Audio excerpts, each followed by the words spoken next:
nakaranas ng storm surge ang Cagayan dahil sa super bagyong Nando. Sa ngayon, signal number 1 na lamang ang nakataas sa lugar. Para sa detalye, live na magbabalita si Mon Gualvez mula sa Santa Ana, Cagayan. Mon, masama pa rin ba ang panahon dyan?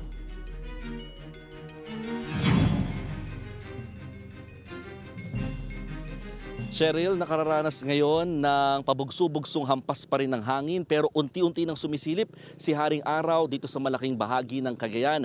Kumpara kahapon na umabot pa nga ng signal number 4 kung saan napakatindi ng ipinakitang hagupit ng Super Typhoon Nando sa malaking bahagi ng probinsya kung saan nagkaroon pa nga ng storm surge.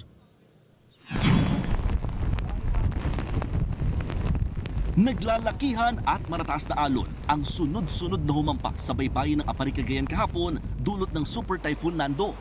Halos mag-zero visibility sa lugar dahil sa malakas na hangin na sinabayan din ng matinding ulan. Hindi nakaligtas ang naturang coastal town sa storm surge o daluyong ng super bagyo.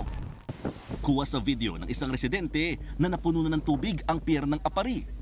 Hindi na halos makita ang daanan matapos magbaha na sa lugar, lalo't dito rin ang salubungan ng Philippine Sea at dulo ng Cagayan River.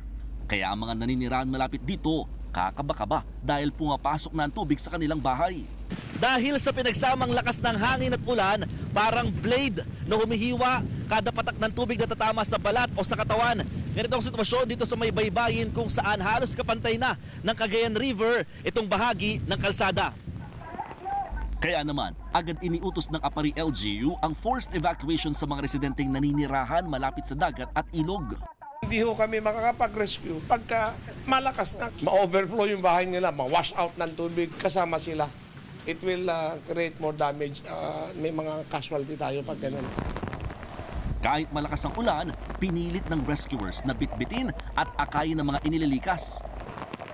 Malailog na rin kasi ang mga palayan at daan sa lugar sa patuloy na pagtaas ng tubig. Marami pa naman sa mga na-stranded, mga bata at senior citizen. Kakaawa po kung buhay namin, yung bahay namin maliit lang po. Tsaka puro, lang po siya, galba. Tapos yung pag tumayab sila, paano na kami di. Sa tala ng Cagayan PDRRMO, aabot na sa mahigit 3,000 pamilya o lampas 10,000 individual ang lumikas sa buong probinsya dahil sa super bagyo. Tuloy-tuloy naman ang pagpapakain at pagbibigay dito ng gamot sa mga nangangailangan. Nakahanda rin ang mga food packs sa lahat ng apektado. Sa bayan naman ng Santa Ana, tila sumisipol ang hangin sa lakas ng paghampas nito sa mga puno't kabahayan. Ang mga itinaas na bangka, inabot pa rin ng tubig sa pagtaas ng dagat.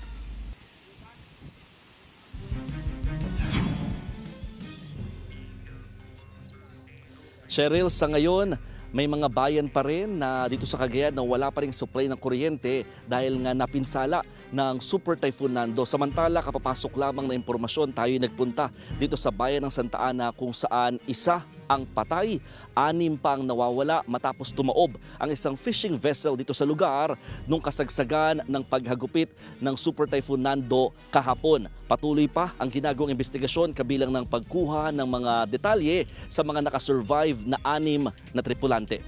Balik sa iyo, Cheryl. Maraming salamat, Mon Gualvez. Magkakausap natin si Cagayan Provincial Disaster Risk Reduction and Management Office Head, Rueli Rapsing. Magandang tanghali po sa inyo, sir. Balikan natin si Cagayan Provincial Disaster Risk Reduction and Management Office Head, Rueli Rapsing. Sir, nakumpirma na po ba ninyo yung casualty sa Santa Ana, Cagayan? Hindi pa siya kasama dun sa MDRIMO report, ma'am, although we've already talked with Coast Guard dun sa mga nakisilong natin mga fisher folks po at may hinahanap pa rin po silang 6 na nawawala pa out of the 13. Okay, bukod po dito ulit, may ano po yung total casualty so far na recorded sa probinsya po ng Cagayan? Merong reported na 2, ma'am, although hindi pa siya officially kasama doon sa report ng mga MDRMO, ma'am. Reported lang siya sa amin ng Coast Guard. We're just waiting for the official report of MDRIMO, ma'am, para may sama namin siya as official report ng PDRMO po. Ano-ano pong bayan ang pinaka-naapektuhan nitong paghagupit ng bagyong Nando? At ano ho yung mga naitala ninyong pinsala? Ang pinaka-affected po, ma'am, itong island municipality natin, Ma'am Sherry, yung Calayan. Most of the houses po ay blown yung mga roof ng 12, yung mga residents natin sa Calayan, ma'am. And dito sa northern coastal municipalities natin, this includes the 10 municipalities dito sa northern portion po ng province. Monitored na ho ba, na-check na kung ilang kabahayan po ang nasira at sa kabuuan din, ilang pamilya po ang kinailangang ilikas at kamusta po ang kanilang sitwasyon? Yes, ma'am. Yung sa Calayan, ma'am, na-evacuate naman po sila. Nasa evacuation centers sila, ma'am. Ang accounting ng MDRMO sa preemptive evacuation nila po dyan is about 1,200 individuals po yan. So far, itong mga northern coastal municipalities natin, yung mga preemptive efforts po natin dyan, umabot tayo ng 2,000 families for the northern coastal municipalities, not including yung mga preemptive evacuation sa ibang municipalities po. So yun pong overall situation na po, sabi nyo, Calayan ang pinaka naapektuhan. Kamusta po ang lugar ngayon? Yes, ma'am. Yung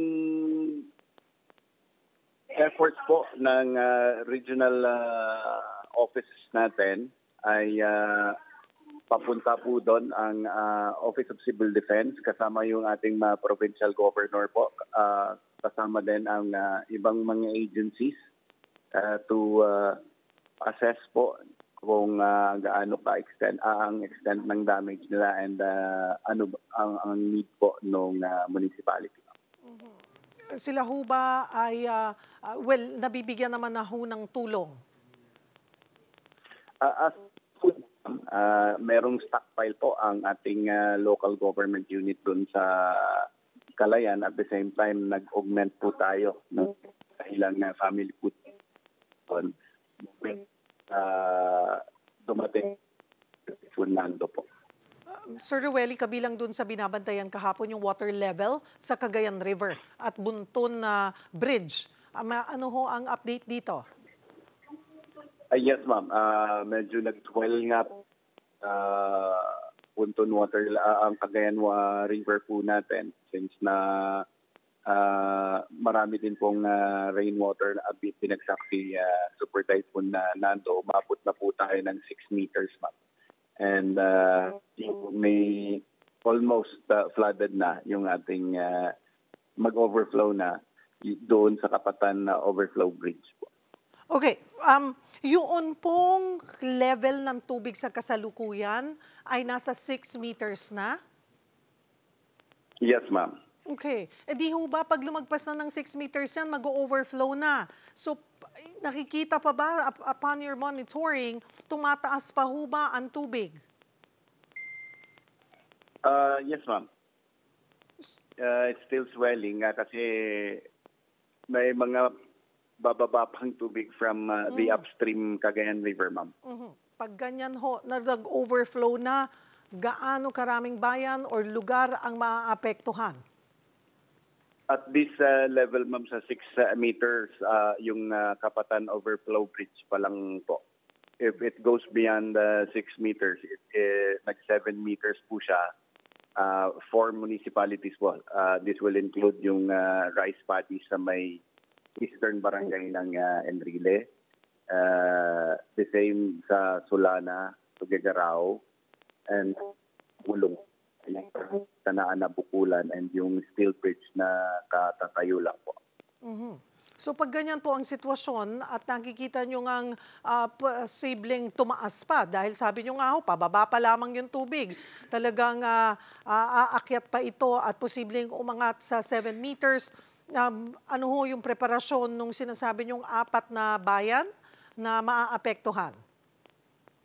Yes, ma'am. Yung nabanggit po nating mga bayan, ma'am, hindi pa po nakakarating sa residential area yung flooding nun. Doon pa lang sa lansangan yon, yung overflow bridge. That's the road connecting the downtown of Tuguegarao to its eastern barangays.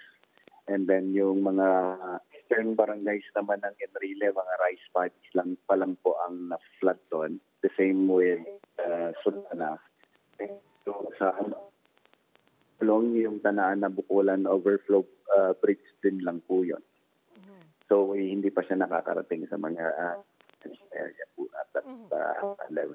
Pero sanay na rin naman ho ang Cagayan na nangyayari ito. So sa kasalukuyan, sa mga ganitong sitwasyon, may natatansya niyo ho ba kung hanggang saan posibleng umabot yung baha? Yes, ma'am. Worst is umabot siya ng 7 meters, ma'am. Mag-peak siya ng 7 meters po. Okay. Meaning, hanggang saan po aabot yung tubig baha doon sa 4 na bayan? Aabot po ba yan sa loob ng mga bahay? Hindi. Na-mention ko po kanina, nasa lansangan lang po yun sa mga rice paddies po. Okay.